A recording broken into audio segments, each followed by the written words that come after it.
Hello you guys, welcome back to my channel. Hope you guys are all having an amazing day. I am so stoked for today's reading vlog because we have a very special guest who is going to be choosing my reads today. And that very special guest is my cat Melly. I have some treats on the ground right now, so she's not going to let me hold her for very long, but she is very excited, loves the camera, loves to pose. Melly is 2 years old and we've had her for about 3 months now, so she's pretty settled, so I figured it would be the perfect time to do this video. And what we're going to do, because Melly is very treat motivated, she's literally staring them down right now. I'm gonna put 2 books up against each other and a treat on each book, and whichever treat she eats first is the book that I'm gonna read. And the first 2 books that Millie has to choose from are The Wishing Game by Meg Schaefer and The Night and the Moth by Rachel Gillig. This is more literary fiction and this is darker fantasy, and I'm honestly really in the mood for both of these, so I'm gonna be happy with whichever one she ends up picking. Okay, the treats have been placed. Melly is very excited, so I'm gonna open the door, let her in, and we'll see which book she picks. Come on, Mel. See which one she chooses. Okay, she's choosing The Night and the Moth. Is that good?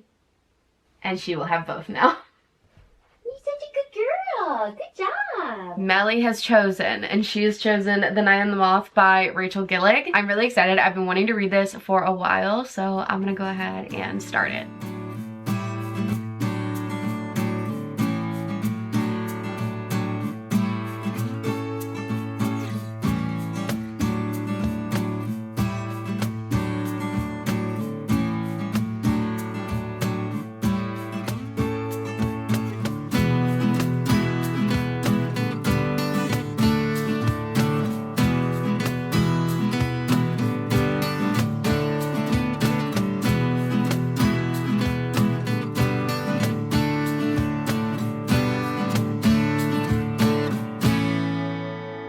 I'm currently about 150 pages into The Night and the Moth, and I'm really enjoying it so far. Also, can we just talk about this hardcover? It is absolutely stunning. Let me move my bookmark out of the way. But the pretty light blue foiling on this, are you kidding me? This is beautiful. Just a nice little touch, and also the sprayed edges, again, absolutely stunning. I feel like this is the kind of special edition I want to see. It's just so pretty. I am going to try and explain this the best that I can, but just so you know, if you're not getting it from my explanation, that's totally fine, because I feel like I'm at the point where I understand it, but I'm still learning as we go along how everything works. Like, it's kind of like a showing, not telling, even though there is a really good explanation more towards the beginning of the book, so you can kind of understand what's going on. But in this kingdom, there's a bunch of different sectors that coincide with these omens, and they're also objects. So there's like a coin, an inkwell. There's like 5 or 7 different ones. And our main character is a diviner, and she basically goes into these dreams and reads people's fortunes in a way through the omens. So in the dreams, the omens show up and they're going to show if that person has good or bad fortune. And our main character's name is Six. She's one of 6 diviners, so all of them go through the dreaming process. The diviners are pretty secluded to the cathedral that they live in. They're not really supposed to leave, but they also do have like a little bit of freedom. So one day the king comes to get his fortune read, and he brings all of these knights with him. And so because of that, the diviners feel a little bit rebellious and they seek a little bit more freedom. We end up meeting one of the king's knights. His name is Rory, and him and Six have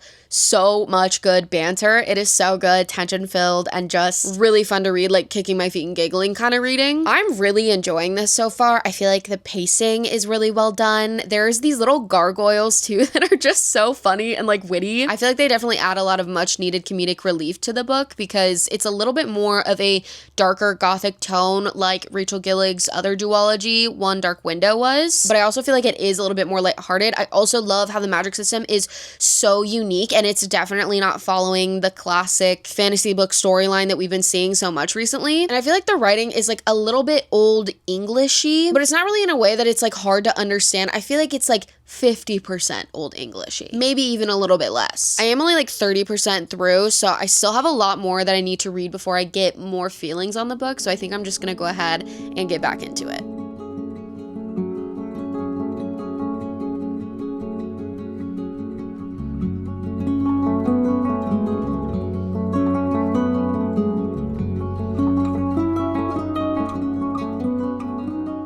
I have less than 100 pages left of The Night and the Moth, and let me just say, the gargoyle still cracking me up. He is so funny, so much comedic relief for the story, and it's just such a good addition. It's kind of making it feel a little bit cozier fantasy for some reason with the addition of him into it. Like, it's not super stone cold serious all the time, which obviously I'm liking a lot, and then it still also has those high stakes moments as well, so it's a nice balance. But I do feel like since it is the first fantasy book in a series, and because it is a little bit more unique, I'm not fully invested. I do feel a little bit disconnected from the story for some weird reason. I genuinely don't know why. Maybe I'll know whenever I finish it. But I feel like the more I read, the more into it I get, which is just classic fantasy book stuff, and is always a really good sign. I find it really hard whenever I first start a fantasy book to just immediately like or connect to the characters. So I definitely don't expect to fully feel that way with the first book in a fantasy series. And even though I'm not feeling that much connection to them quite yet, I can definitely feel it building. And I definitely think as the series goes along, I could feel a lot more for the characters and their stories. This book is talking a lot about faith though, and testing faith, the different views of the same faith, how there can be different truths about the same faith to different people that can be completely different, and just testing different ideas of faith within different perspectives. Even though there are no perspective shifts, you still know how the characters feel about their faith, which honestly I find a really important thing to read about, because it's not like there's just one faith out there. And as we go along, we're learning more and more about the faith that Six believes in, and it's super interesting to see how her feelings are developing about it. And it's kind of reminding me of like real world feelings of like deconstructing of faith, which is a very real thing that happens all the time with different religions. And so I think it's super cool that a fantasy book can embody that feeling and idea. I do have to say, since this book does give off cozy vibes, like I was saying earlier as well, it reminds me of that song that used to be really big on Book Talk, where it's like, there will come a soldier, there's a mighty sword, or whatever. You know what I'm talking about? It really gives that vibe, and this book would be perfect to read during the fall because it still gives off that like gothic feeling that Rachel Gillig's other duology does, but it's also just like a little bit cozier, and it makes me want to like sit in my room with a cozy little blanket and drink some hot tea and light a candle. The Found Family is absolutely excellent. I feel like the only thing that I am a little bit disappointed in is the fact that I feel disconnected from the characters, but I'll update you guys more on my feelings as I keep reading, because I feel like with fantasy books, things can change pretty quickly. I know I'm not done with my first book yet, but I am going to be finishing that tonight, so I wanted to have Melly go ahead and pick the next two books, and then I can choose whichever one I want to read first depending on what kind of mood I'm in. And all the books that she's going to be choosing from are the 5 books that are left on my August TBR. Sounds Like Love by Ashley Poston, The Wishing Game by Meg Schaefer, Defiant by Brandon Sanderson. This is the last book in the Skyward series. The Invisible Life of Addie LaRue. Really nervous to read this one, but also really excited because I know so many people love it. And finally, The Passion Project by London Sperry. I feel like out of all the books, I have zero idea what kind of mood I'm in, so I have no idea what I would want to read next anyways. And obviously I want to get to all these books this month since they are all on my TBR for the month. I feel like my biggest hope though is that she doesn't pick books that are all the same genre, so I hope that if she picks Defiant, she doesn't pick The Invisible Life of Addie LaRue, just because I know those aren't technically the same genres. One's like fantasy and one's sci-fi, but I feel like since right now I'm reading a fantasy, if I were to read those other 2 books in this video, it might put me in a slump. And same thing with romance, I don't want to read 2 romances in a row, so I'm hoping she gives me some sort of variety with the genres that she picks. I just set up all the books on the floor and set the treats up as well, and I tried to arrange them in a way where they're by a book that is in the same genre, so hopefully if she goes to one treat and then just goes to the one next to it, I won't end up with books of the same genre. Anyway, since we're all set up, I'm gonna open the door and have her come in and choose my next 2 reads. Melly, come in, I have treats for you. I know, they're all over there. Okay, she's choosing The Passion Project by London Sperry. It does take her a second to eat her treats, so don't mind that. See what she'll choose next. I have a feeling she'll go to one of the books that are right next to it. Yep, that is not shocking at all. Okay, the last book that we're going to be reading in this reading vlog is Defiant by Brandon Sanderson. Honestly, Millie, you did a really good job choosing because they're all different genres, so I'm pretty happy about that. And I'm happy because Defiant is the last book in the Skyward series, and she knows how much I talk about how I want to focus on finishing series this year. Anyways, I'm going to go ahead and finish Night in the Moth and then start my next read.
I figured this would be a great spot for my next update, considering, as you can see, we got Millie a cat tree and she's been absolutely loving it. We'll see though. Oh, and she's getting down. So I was literally about to say we'll see how long she ends up staying on it, and we now have our answer. Apparently in this moment it was very vital that she go get a drink from her water fountain over there. So hopefully she's enjoying that. She seems like she is. Anyways, I finished The Night in the Moth by Rachel Gillig, as you guys saw, and I really enjoyed this. I feel like this was a very solid first book in a fantasy series. I do think that there were a few things within this book that were a little bit predictable, but there were also so many things that weren't. And just because it's so unique in general, I feel like I can kind of let some of the predictable things slide. But also I feel like the first book in a fantasy series can sometimes lead to being a little bit more predictable because it has to follow a certain trajectory for things to end up happening throughout the series. So again, kind of letting that slide just overall. And I feel like it wasn't too predictable to where I was guessing the whole book. There were a lot of things that left me kind of like shocked, and I really enjoyed. The ending was really good. How everything wrapped up is really good. It left off on a very interesting note. I'm really excited to read the next book. I feel like as I kept reading, I got more connected to the characters, but I wasn't as connected to the characters as I really wanted to be. And honestly, I think that was because of the writing. I just think maybe something about the writing didn't like click in my brain fully for me yet. Maybe it'll click in the second book. And it's not like the writing's bad. I really enjoyed the storytelling and just everything really about it. It's just like a little bit different, so I think it just might take a little bit of getting used to. Anyways, those are my final thoughts. I will do a star rating at the end of this video. Still not completely sure, and that's why I always just keep my star ratings for the end, because I always feel like I need time to sit on a book before I know exactly what my rating is. And then as you guys also saw, I chose my next book. I ended up choosing to pick The Passion Project over Defiant next, just because I'm kind of in the mood for a romance right now, and this was perfect. I'm really enjoying the writing so far. It is a romance, but it has that very heavy women's fiction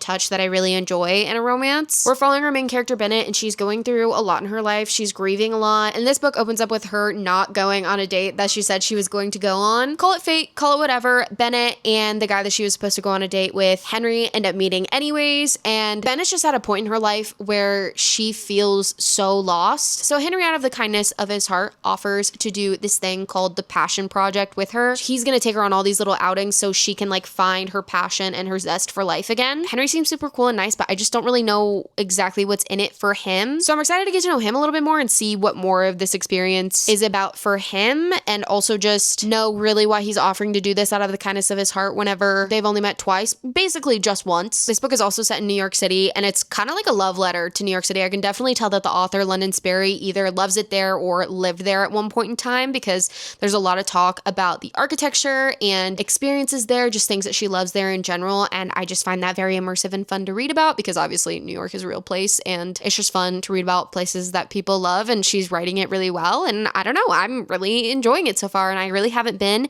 in a romance mood as of late, so I'm really excited that I'm in a romance mood right now, and I'm enjoying this book. Do you have anything to say, Millie?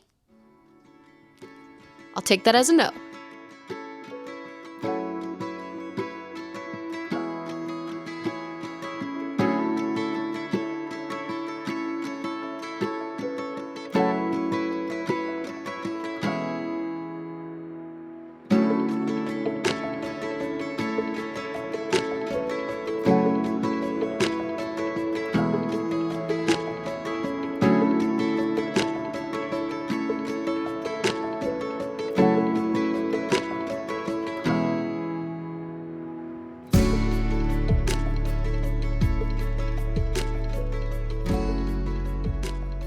I have like 50 pages left of this book, and honestly, my feelings are kind of all over the place, and that's why I haven't updated you. But I feel like now I kind of know which side I stand more on. There are good things about this book. There's things that I'm enjoying. The writing is really good. It's honestly like page-turning writing where I don't really feel the need to check my phone or I want to put it down. Like, it's just very good page-turning writing. This book is also reminding me why I enjoy more of a fun plot in romance books, because Henry and Bennett are obviously going on this whole ordeal. They're going and doing all of these activities as a part of their passion project, and I just find it fun whenever there's something else that brings the characters together other than just like wanting to be together. I like it whenever there's another thing in the plot that like builds tension and just adds more to the relationship other than them two just conversing on their own. And it's not in this book, but even if that thing in other books that I've read has been like a little bit silly and maybe not the most realistic, I still enjoy it. I feel like it just adds a lot to the story. I like a lot of the side characters. I like their relationships towards Bennett. I like how we're seeing Bennett grow a lot throughout this book with her grief. I think the thing that I'm having the most trouble with is that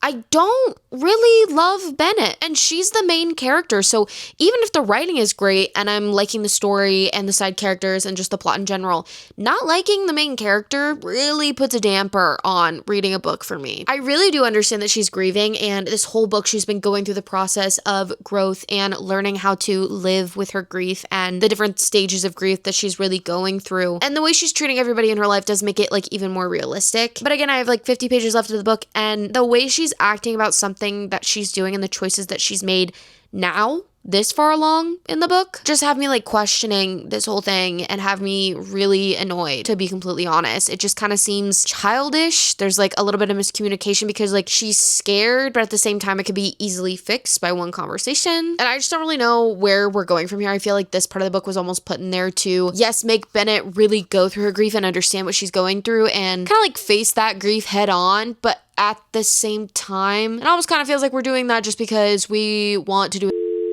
And that just kind of feels silly to me. So I am a little bit annoyed with that because I have enjoyed the rest of the book, obviously, but I guess we'll have to see how it ends up ending and see if I still enjoy it by the end. I finished The Passion Project by London Sperry, and I know how I was talking in the last clip how I was enjoying the book. I liked the writing. It was page turning. It was good. Honestly, the first 75%-ish were good.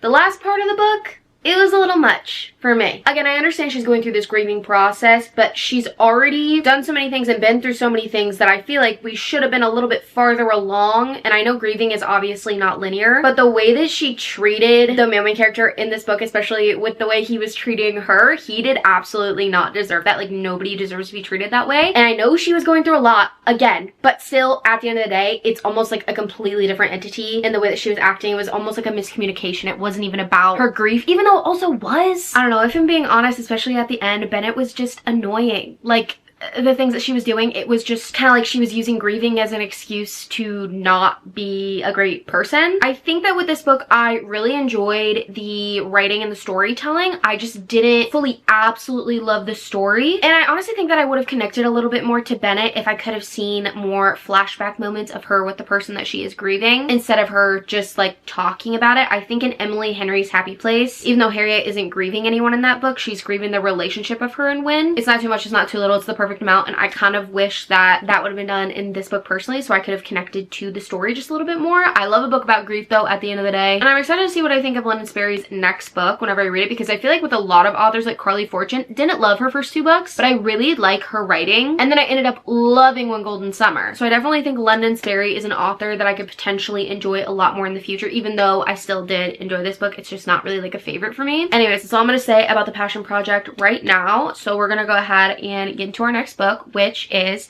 Defiant by Brandon Sanderson. This is the 4th book in the Skyward series. This is a YA sci-fi series by Brandon Sanderson. Sorry if you can hear Melly scratching on her scratcher. And this is also the conclusion of the series. I've really enjoyed this series. It's basically about this girl named Spensa, and her world that she lives in has been under attack since before she was born. The pilots in her world are the heroes, and her father was a pilot and she really looked up to him, so she really wants to be a pilot. And throughout the series, you're kind of going through the process of her becoming a pilot, going on these different adventures, space battles, meeting allies, all of that kind of stuff. It's super fun. I honestly think so far the first book was my favorite, even though I did enjoy the second book quite a lot as well. The third book was good. It was just kind of a little bit slow. It was almost a filler book, but this one I'm really excited because one of the reasons why I really enjoyed the first book is because there's so much found family in this series, but in the other book, Spensa's not really around those characters as much as she is in the first book, and that's one of the reasons why I loved the first book. So I'm excited because we are reuniting with a lot of the characters that were in the first book, and I'm honestly in the perfect mood for this right now. I also did get it on Libby, so I think I'm going to be reading it mainly on my Kindle. So I'm just going to go ahead and start this book.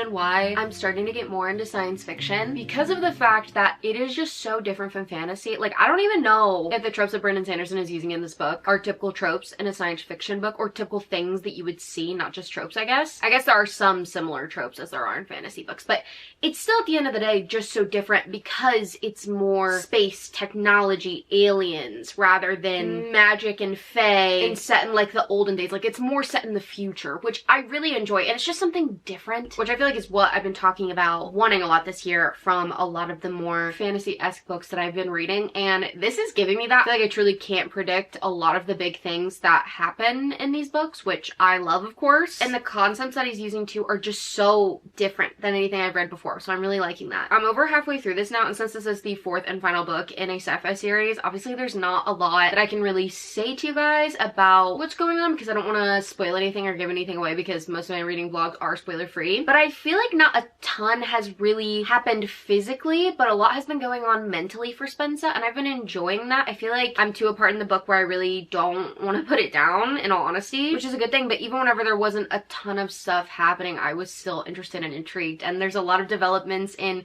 relationships that are happening, which I really enjoy. And it's just been really cool to see all of these young kids grow up to what they're doing now, because they are such vital forces in this war that we're kind of going through right now. And there's just a really interesting plot twist. And then there was also another one, I guess it wasn't a plot twist, but it was just something that happened that I was really shocked by. And I honestly absolutely love the feeling of not knowing where we're going next. I don't know if this is gonna be a 5-star. I feel like this series overall is like a solid 4-star series. Like, I've really been enjoying it. It's fun, but it's not like an absolute favorite of mine. But I don't know, this book could still surprise me.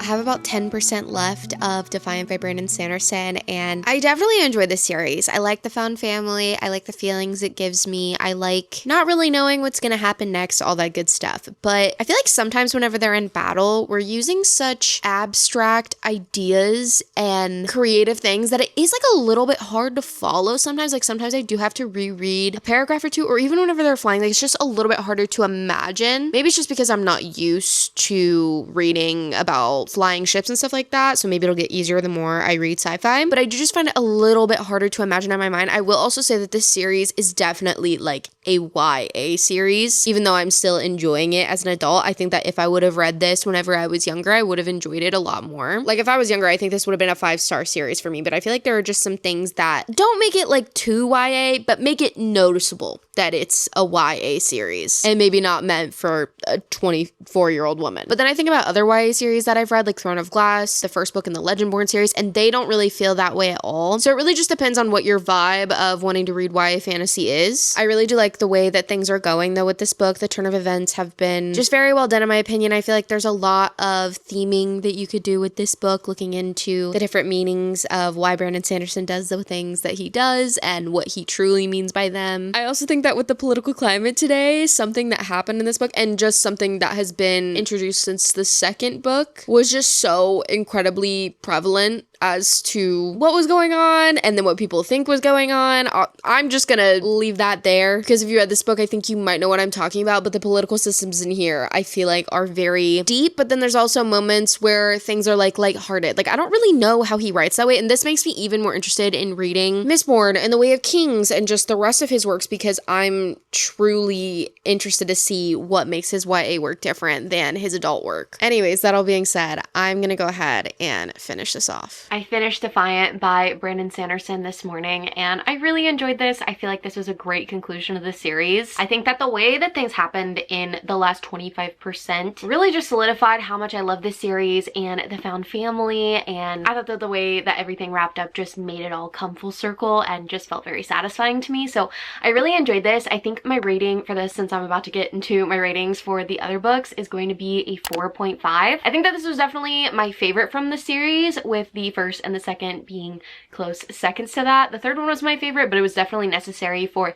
setting things up. I just don't really think that filler books in general need to be a thing in a fantasy series. I think that we need to figure out like a different system for relaying information in a way that's not deemed as a filler book, because they're just unnecessary. Although I am no author, let me just say that, so I would not know personally, but as a reader, I don't like a filler book. But I did enjoy this book. I did enjoy this series. I feel like this one actually feels a little less YA than the other ones, in my opinion, even though it does still feel YA. So if you want to read this series, just go into it knowing that. But I did enjoy it. I do recommend it. And I'm kind of like a little bit sad that it's over. I feel like this series just had some of my favorite found family in it. So it's a little bit weird and sad saying goodbye to these characters. This is also my introduction into science fiction, basically. I haven't really read a lot of science fiction other than this series, and I really enjoyed it. So I cannot wait to read more science fiction in the future. If you guys have any recs for me, let me know. Going back to the other two books that we read in this reading vlog, we're gonna start with The Night and the Moth. I think I'm gonna stick with a 4-star for this. I really did enjoy it. Maybe it's even a 4.25. I don't really know. I'm gonna have to think about it a little bit more, and I'll let you guys know in my wrap up that's coming soon. But I feel like my main qualm with this book is that I didn't connect with the characters as much as I was really hoping to. But again, like I said earlier while I was reading it, it provided something different. It was unique, and I did enjoy it overall, so I do recommend this for sure. Unless we have The Passion Project by London Sperry. I also did enjoy this as well. I think that I enjoyed it a little bit less than both of the other books that I read, just because our main character Bennett was honestly a little bit insufferable at some moments. But when I look at the book big picture, I really did enjoy the writing. So I'm thinking for my rating on this 3.5 or 3.75. Not entirely sure yet. It's really hard for me sometimes, and I feel like I say this all the time, to rate books that I have more of like conflicting feelings on, other than books that I just really like and enjoy. And this book is definitely one of those, unfortunately. I also feel like the male main character was like so amazing, and it felt like a little bit unrealistic to me because he was so incredible and so forgiving towards Bennett. So I don't know, at the end of the day, I think this is just one of those books that I didn't really enjoy the story, but I really enjoyed the writing. All right, those are my ratings for all the books that I read in this video. Let me know if you guys have any thoughts on these books. I really did enjoy doing this reading vlog, and it was really fun to have Millie choose my reads for me. She's looking out the window right now. I'll go ahead and insert a photo of her. I don't want to bother her because she looks like she's living her best life right now. Anyways, if you guys did enjoy this video, don't forget to like and subscribe. If you want to keep up with me on the daily, go ahead and follow all my socials, Instagram, TikTok, and Goodreads. I'm always updating on those, and they're always linked down below in every single video. And if you watched until this far in the video, go ahead and comment down below the cat emoji so I know who the real ones are who watched until the very end. Guys, I think she's getting down from her perch. I think she wants to say bye. All right, we love you guys so much. We will see you in the next video. Bye, guys. Are you choosing The Night and the Moth without the treat? Really? Look how amazing she looks. You're such a good girl. But call it fate, call it whatever. Bennett and her date, Jack. Is that his name? That is not his name. I love calling male main characters Jack. His name is Henry. White ass guy name. Shocking. Oh, and she's rubbing herself against my camera. Call it fate, call it whatever. Oh my god, I don't know how to talk today. Oh, hello. Period.